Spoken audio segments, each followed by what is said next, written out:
Население Татарстана составляет 3 миллиона 800 тысяч человек.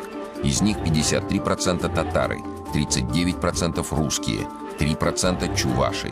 Примерно по половине процента приходится на удмуртов, башкиров, марийцев, украинцев. Всего в республике живут представители 115 национальностей. Каждый четвертый брак в республике смешанный.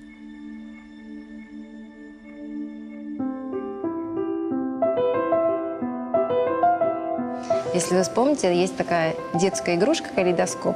Когда смотришь в трубу, когда ее поворачиваешь, там много разных стеклышков цветных.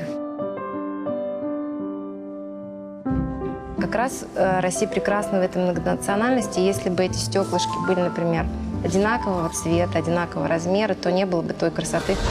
Лейсан Гордова, мусульманка. Муж Артем православный. Сына воспитывает в православной вере. Папа у меня истинный мусульманин, он читает 5 раз в день намаз, он совершал хадж. Мама тоже около 10 лет держит уразу. Ну, мои родители православные, русские. Моя мама постоянно посещает монастыри. Я также прочитал Коран, то есть и нашел в наших двух религиях, в двух конфессиях много общего.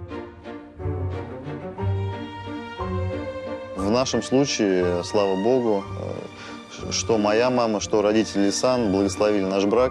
Мы единая семья, и поэтому все праздники проходят совместно. Мы обязательно приезжаем на Новый год к моим родителям, а на Рождество Христово мы едем к маме Артема.